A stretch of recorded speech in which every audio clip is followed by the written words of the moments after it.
Alright, hit the button. Yeah, I wasn't going to make a video, but I made one the other day like this. Like I wasn't going to make a video, and I ended up not posting it because I didn't care for where it went. Yeah. Yeah, it was sort of on the Darwin hamster thing and the truther crap, and I really don't want to get into a fight with Joe. But there is always this issue of establishing credibility and credentials. And so I thought I would just mention, he made kind of a hostile comment, like I have to provide peer review debunking of claims by the truthers. And why don't the truthers have to have peer-reviewed claims? Just wondering. I mean, they're the one making the extraordinary claim. Why shouldn't they have to have it published in a peer-reviewed journal? Their theory of it couldn't have been, it couldn't have happened that way. Anyway, but it's just this whole idea of what people premise things on and how strict they are, how diligent they are in defining premises and truths and foundational information. It's always that context thing is always just so slimy. I mean, most of these truther things fall for me right from the start. I'm already going to be suspicious because I sort of have a premise. It's almost like the evolution thing just always undoes any kind of mysticism or magic or special powers or any of that kind of crap. This quite clearly, it just doesn't fit in there. Yeah, hobgoblins, they just didn't evolve on this planet. Anyway, so where do I want to go with this? Yeah, well, I mean, these conspiracy theories just never washed for me because you can't keep secrets. You really can't. And especially can't keep secrets among people who are bribable and seducible. We have people who will get on juries, for show trials, and they'll lie through their teeth to get on the jury just so they can be part of something and maybe make some money off of it, of course. And it is really quite disgusting what we've allowed the system to turn into. But anyway, that's a whole nother subject, isn't it? Yeah. So really, I really wanted to get to was just this context thing. Because we have to keep going over and over it seems. Because people just keep coming up with bullshit.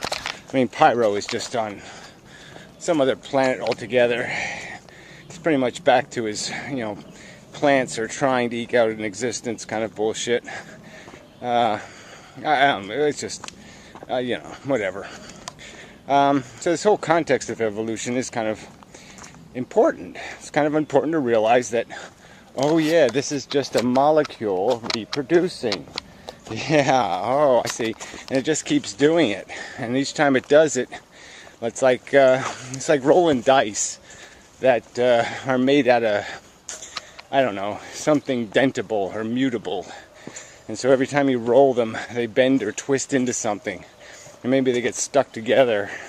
And so over time, as you keep rolling them or tumbling them, they just keep getting stranger and stranger because of how they stick together.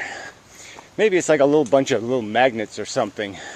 And you could keep bouncing them together and they'd start sticking to each other in kind of strange and bizarre shapes and manners. And that's sort of what's going on here. That's this evolution thing. And except you got this reproducing element that governs success or failure. It's there's a chance moment, not chance, but the variation thing happens, but the variation is then repeated and repeated and repeated. So anyway, but yeah, I mean that's just it's a huge, giant, humongous fact that this is what it's doing. That we're just a competitive, we're just been constructed by organisms, by success, by all our ancestors. I said this before. We're successful. They made it. They survived all the blights, all the plagues, all the ice ages, all the continent shifts, all the crap. Our ancestors were the lucky ones, so to speak, quote unquote. The more adaptable, the tougher, the durable they had a good meal the day before the catastrophe, so they survived, whatever the circumstance. And that's it. And it's all for a competition that has no end except to be a better gladiator. So it's like having gladiator awards. Let's say there was a TV show called Gladiator, and it was on for 1,000,000 years. Now, over a 1,000,000-year period, the gladiators would come up with all kinds of different ways of playing the gladiator game. To throw some kind of new mix into the game. Maybe they would evolve, almost like basketball. Now the players have just gotten so tall. Maybe if you gave basketball 1,000,000 years, the players would have, 30-foot arms. They wouldn't even have to run. They would just have like a arm contest or something. Tangled arms, trying to force the ball into the hoop. But I'm just saying, no matter what rules you make, those rules will create the contest, and they'll be, to do something that's surprising or something that hasn't been tried before. It might be successful, and so there'd be this evolution of the TV show over time. Some sort of, like you'd get a lighter sword, and you'd go lighter and lighter. And then all of a sudden somebody'd show up with a heavy one again, and he'd have the advantage because they'd gotten too light. There's always these extremes, and it would keep flowing and bending, based on body weight. People would get heavier and heavier, and then maybe they'd get so heavy that they were too slow, and then the little guy could finally have an advantage again. Almost in basketball, you could almost theorize that if the players get much taller, they'll be so uncoordinated that the little guys will be able to run rings around them.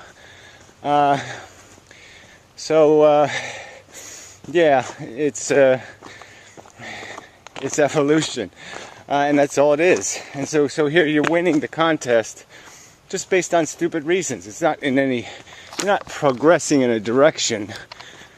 You're just fighting over the same ground over and over and over and over again, and all the ground says is you win. That's it. You reproduced. You aren't better necessarily. You were just lucky. It rained. Lots of circumstances affected why you succeeded and the other guy failed. And all you're doing is climbing a mountain that says you win. There's just nothing else there. There's just you win. And that ain't much. It isn't anything, I guess is the point. So we're not going to go anywhere. It's another point. If you look at it through its proper context, you see that we are need machines, and our needs are basically tied to these mechanisms that made us survivable.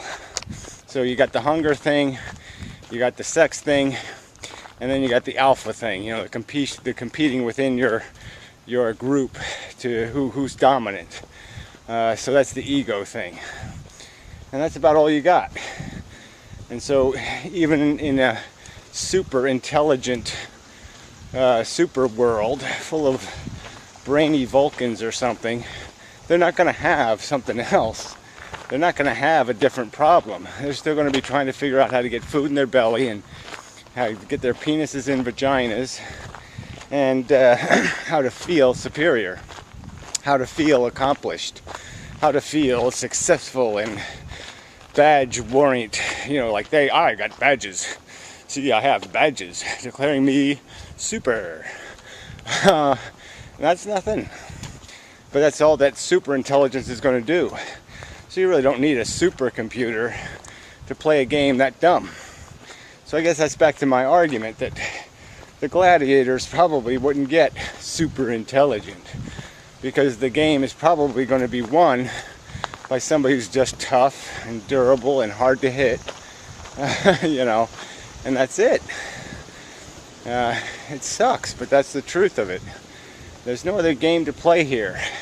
So I've made the analogy before, but I kind of like this one. I'll probably play with it some more even. But life is a dumb game, like tic-tac-toe. If you have any kind of brain, you're going to say, well, this is stupid. You know, I can make this futile just by putting an X right here. If I try to win, yeah, I've automatically made the game futile. Because now it's just whoever gets the first shot in wins. You know, the whole game has been defeated because of your knowledge of the game. I suppose chess could even come down to that eventually. If somebody could supercomputer, yeah, it'd be just whoever went first wins. You know, because the advantage would be cut that thin. The idea that there would be no counter move once you have the straightest line from beginning to end, there's just no way to mess that line up, because there's always a counter move. The first player will always have the advantage. But the game is just too complex for any human to play it to futility, to a draw. I mean, there are some that play it to draws. But I'm just saying, once computers play computers, that's all they would do. They'd always play to a draw, or whoever went first would win. But the guy who went second would never win. That would be the ultimate conclusion. So all the super brains in the world aren't going to be able to get you out of these traps. They're just, the game just doesn't provide any mechanism for doing something else. There's nothing else to do. I mean, yeah, you could invent another device, a vagipenis, you know, and put that on everybody's head. So everybody had a vagipenis, you know, and they rubbed that on each other and said, ooh, ah, ooh. Yeah, I mean, you could invent other sense organs that would need satisfying, or that could be pleased in some way, or the inverse, could be deprivated in some way and be in need of pleasing, be in need of relaxation, a rubbing, a stroking. Yeah, well, that's all. You're still just going to be chasing this notion of a satisfaction, this notion of pleasure, this notion of relief, the notion of comfort, of an absence of all the negatives of fear and tension and worry and dread and guilt and regret, and the presence of all the positives of ease of mind and you know, that. Oh. Yeah. But that's the only game in town, and we're just playing. We're just pretending. We've got a simple tic-tac-toe game, and now people are just trying desperately to keep making it sound like it's doing more than it is. They're overselling it. They're writing commercials for it, you know, and the commercials are lies. The game can be seen for what it is. DNA molecule creates need machines, and it makes them more effective at chasing, because now they can scheme as they chase. So what? You know, there's nothing that really isn't worthy of an award. It's just a soldier. It's just another kind of device that just plays the game over and over and over in all kinds of horribly inefficient ways. I mean, even when you do the game well, it's got fail built right into it, just because the only way you're really going to feel like somebody is, unfortunately, you're going to have to be able to look at yourself relative to somebody else and say, I'm better looking, I'm smarter, I'm faster, I'm won more prizes, I have a higher IQ, or some other kind of crap. So it's on an automatic that for you to win, there's going to be somebody losing. Who needs that shit? I don't feel like creating losers. I really don't. I don't feel like being part of a game that makes losers. Fuck it. So you people who do, I'm saying you should have some sort of excuse for that. Holy shit. Hey there, babes. Yeah, this is doe. Girl deer. Anyway, no, I really don't do deer. I really don't. Promise. Where was I? Yeah, I really don't. Shit, people. Anyway, till the next time, and such, so forth.